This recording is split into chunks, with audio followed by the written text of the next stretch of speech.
Hey there, this is Ray with Ray's Guide, and I'm going to be revisiting a big topic I talked about just a couple weeks ago, and that is the subject of these new diluthermex non-quantum missions that we now see in the universe.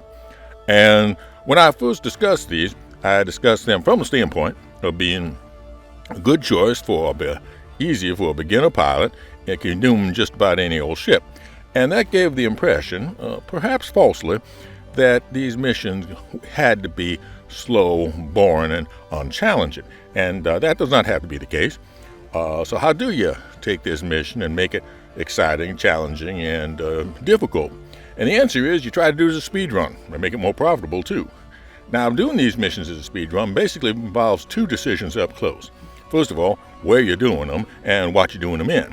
Now, in terms of where you're doing them, you want to pick yourself a small, airless planet. Small because then no place is very far from any other, and airless because then you don't have to climb up or descend down from cruising altitude. You can just zoom right across close to the surface. As to what to do it in, obviously you're looking for the ship with the most speed, not in quantum drive. And that brings us to this thing, which you don't see much of because there hasn't been much for it to do.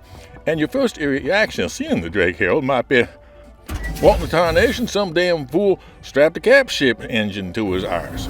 And come to think of it, that's not that far off a description. Now, the thing about this ship, though, is even though it goes hellaciously fast, it turns horribly. It also stops horribly. And so you got to be very careful, very different about how you handle this ship. So this video is going to be almost as much about how to handle the Drake Herald at high speeds as it is about how to do a speed run.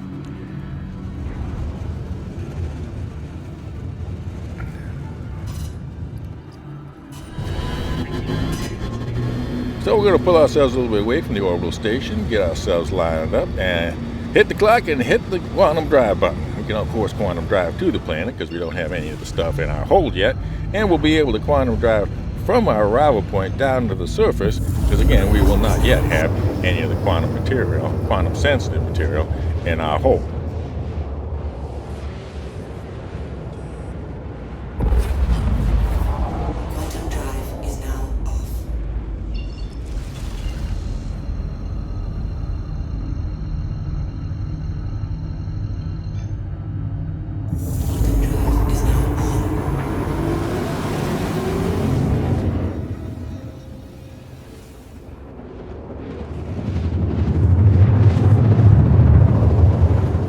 Now, as you know, when you come in from quantum drive, you come in about 20 kilometers away from your destination. Now, in the Herald, that is not enough time to get up to full speed and back down to full speed. So don't get too eager and immediately max out your speed because all you're going to do is plow yourself straight to the ground.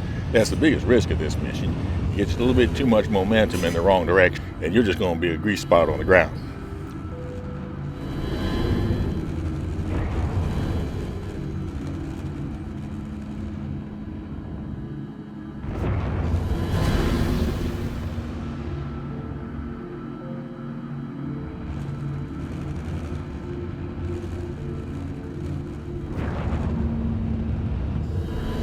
So here we are, we're coming into our first location, Lovenridge Mineral Reserve.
Now, one thing to bear in mind as we're pulling up to our first stop is that the Herald is a ship that has its door on the right-hand side. That's pretty unique. Most of our ships have the door on the left-hand side, the port side versus the starboard side.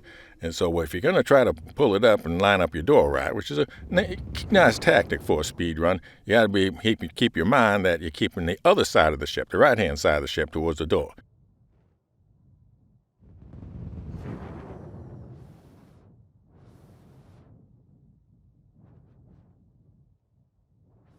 As I'm maneuvering around, I'm taking a little bit too long to do this. And that's because when you're trying to do it with a joystick, it's a little bit hard to do fine-tuning adjustments on a ship that's this jerky and powerful. I think on my remaining stops, I will switch and use the keyboard as I get to my final approach.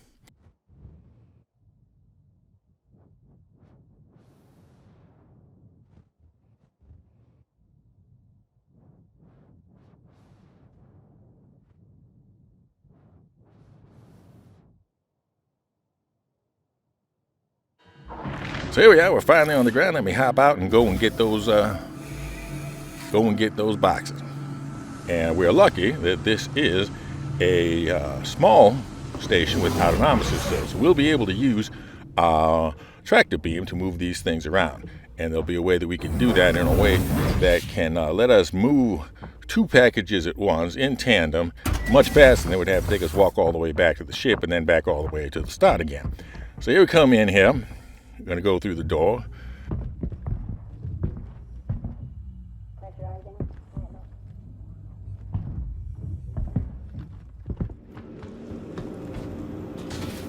We're going to go through the second door. We're going to go through the third door.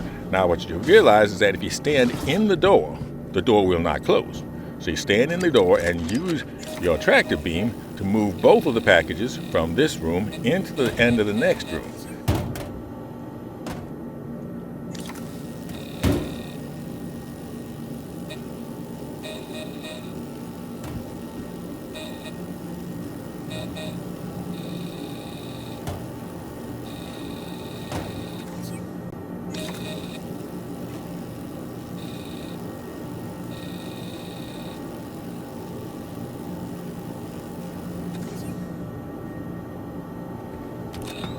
Then I'll run down to the end of the next room.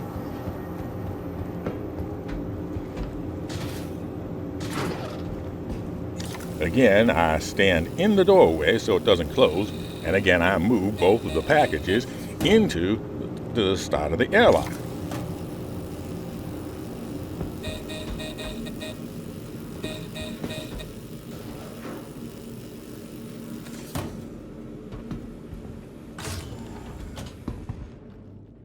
Run up to the start of the airlock door, and then I use my tractor beam to move both packages into the airlock.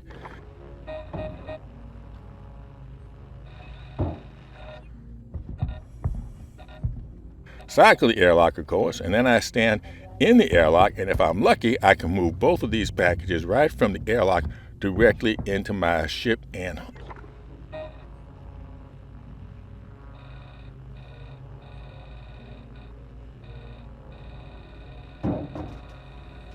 dang, the angle was just a little too wrong on that one. Let me try a little better with the second one.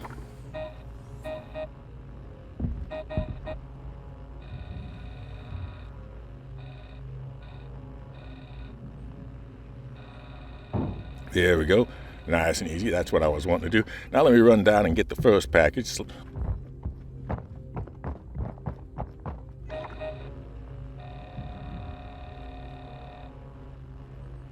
Sling it into the Herald. There we go. And I got both of them in the Herald now. We're going to climb on up.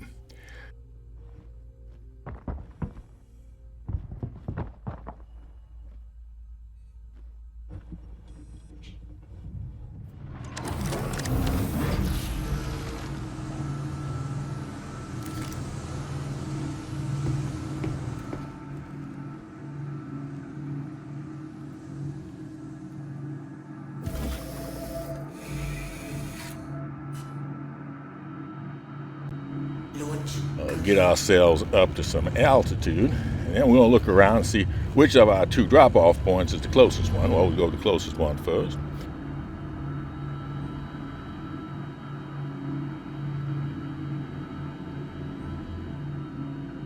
And there we are.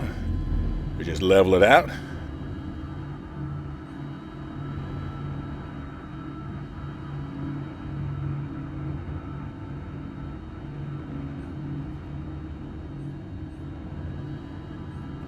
Just level it out and now hit the burner.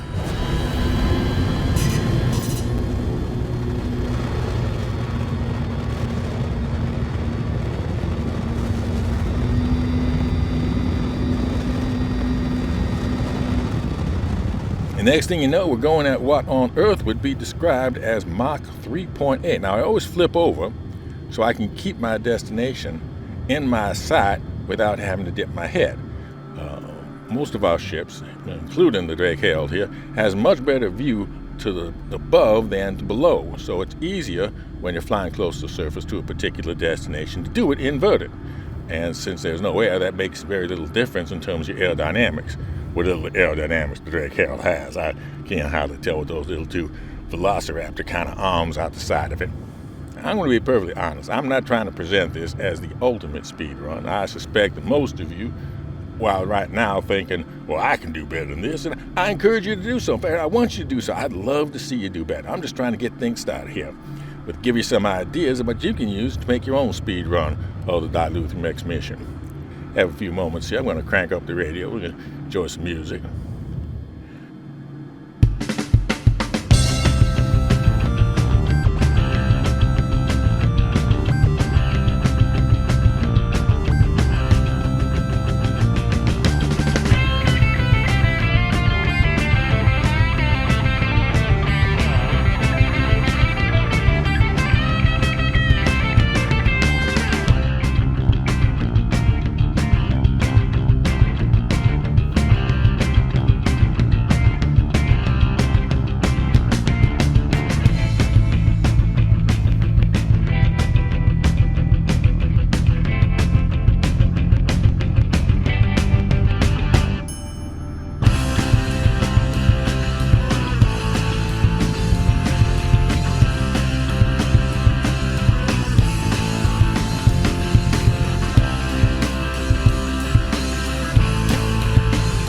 As we get up close, I'm watching my distance carefully.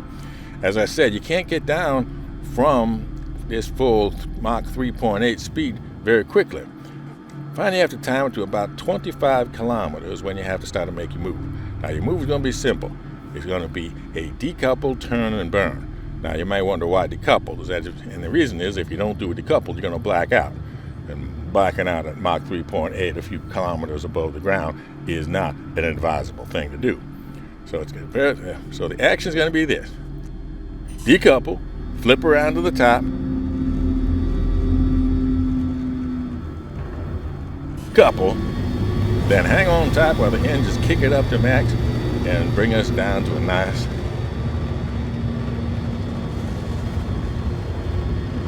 slow 0, pretty close to our target here, just where we're at.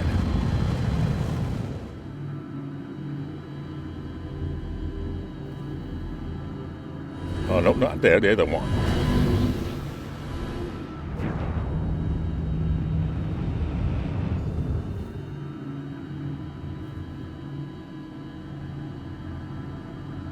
There we are.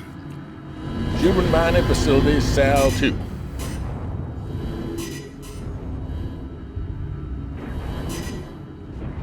Looking good. Got 2 pads. We ain't going to use the pads because we want to get up close.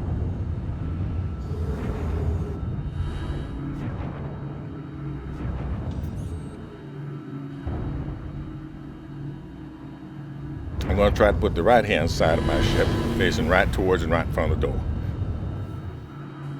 Now, the Drake Herald is a little bit unique in that it is the only ship that I can think of that puts its main entrance on the starboard, the right-hand side of the ship, versus the port, the left-hand side of the ship. And so you have to think about that if you're used to the idea of always pulling up with your door on the left-hand side of the ship. All right, so we pull it in.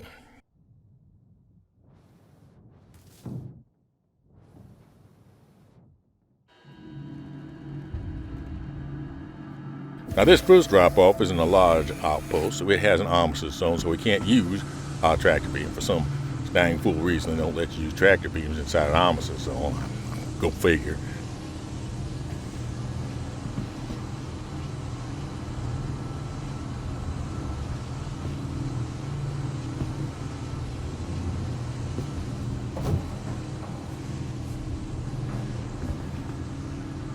So there we go, I'm going to grab it, climb down the ladder, and just run it in.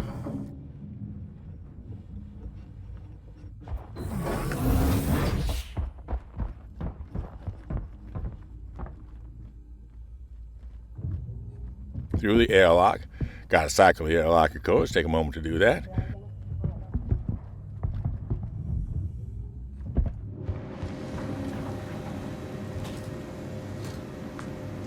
Run up to the kiosk, hit the deliver button. Slap the thing in, and hey, we're halfway done. Turn around.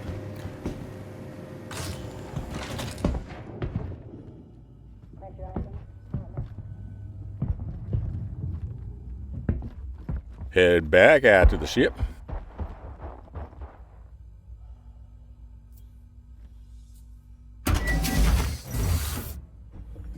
Climb up the ladder, of course.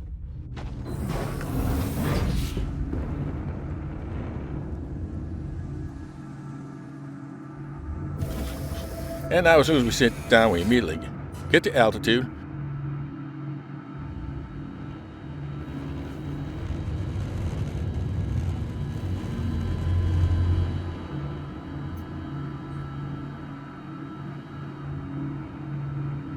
Point ourselves towards our second destination. Hit the button and flip over to the inverted state. Yeah! Now, you may be wondering why I'm not flying closer to the ground. And the reason is partly because this ship turns so badly that if I was trying to slice it close, there'd be a very good chance of just colliding straight into the face of the mountain. I learned that the hard way trying to practice for this video. And the other reason is that if you are trying to zoom through canyons, you are taking yourself off from a direct path. So it's better to be just a little bit higher and be able to take the straight line path around the planet. So now let's go on, put the radio on, and enjoy some tunes as we zoom across the landscape.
Okay, now here we are coming into our second destination, which is Humboldt Mines.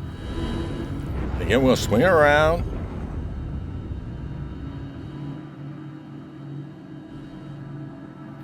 Point it towards the door.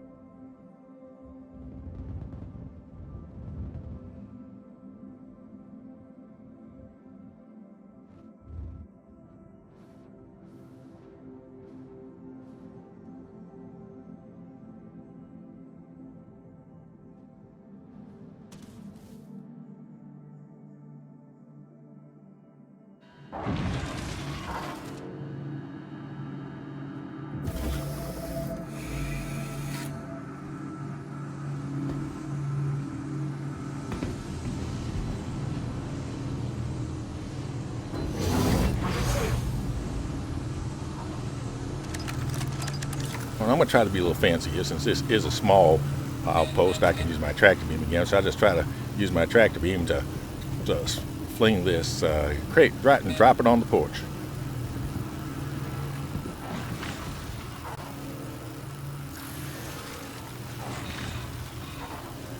There we go.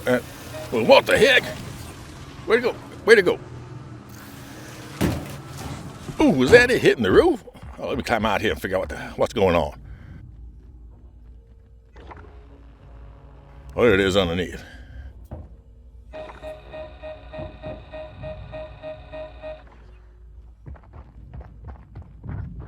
All right, let me get it and put it back on the porch like I was planning to all along.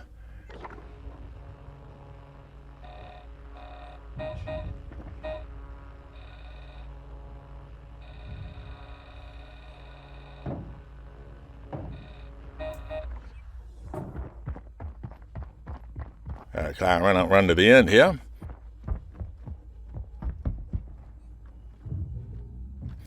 Go get in the door, carry it in.